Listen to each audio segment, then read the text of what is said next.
alakası yok. Ama şöyle bir şey söyleyebilirim mesela.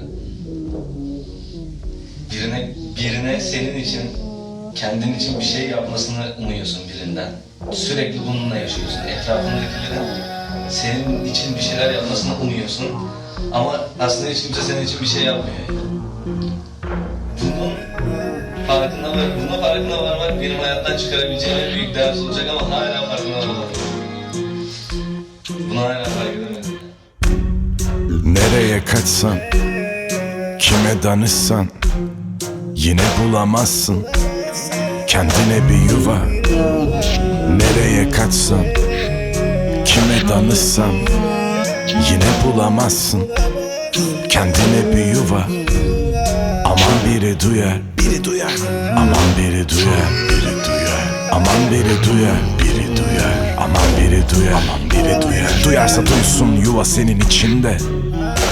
Karanlıkta kayboldun diye iç geçirme. Bir bekledin ve dileklerin vardı. Kaydettiğin kasetler içinde bin bir haset var. Yüzümde 10 milyon yıllık ışık. İçinde bulunduğum durumlar hep karışık. Akıp geçiyor ne de aşikar ama yakıp gidemiyorum. Yanımda değilse yarında yoktur deyip gidemiyorum.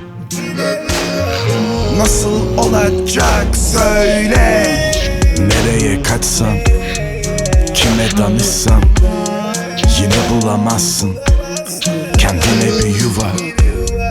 Nereye kaçsan, kime danışsan yine bulamazsın kendine bir yuva.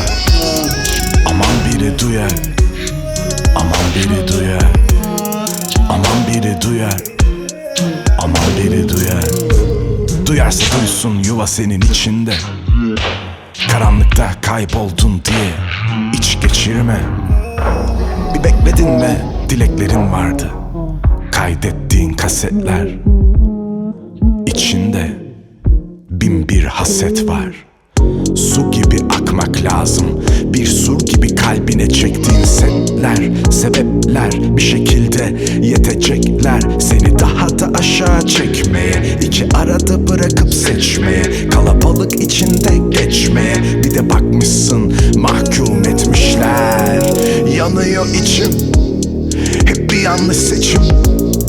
Bırakmaz peşimi, olacak iş değil. Gözüne mi baksam, özüne mi dalsam, sözüne mi kansam. Nasıl olacak söyle. Nereye kaçsan, kime danışsan yine bulamazsın kendine bir yuva.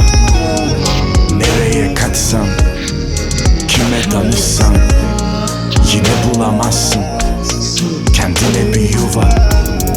Aman biri duyar, aman biri duyar.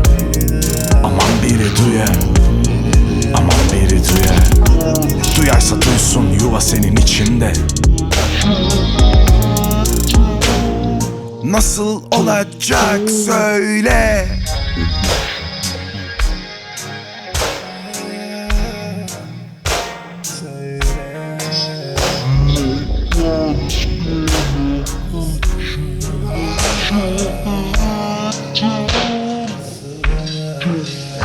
Arkana şöyle bir baktığımız zaman iyi ki yapmışım diyebilmek.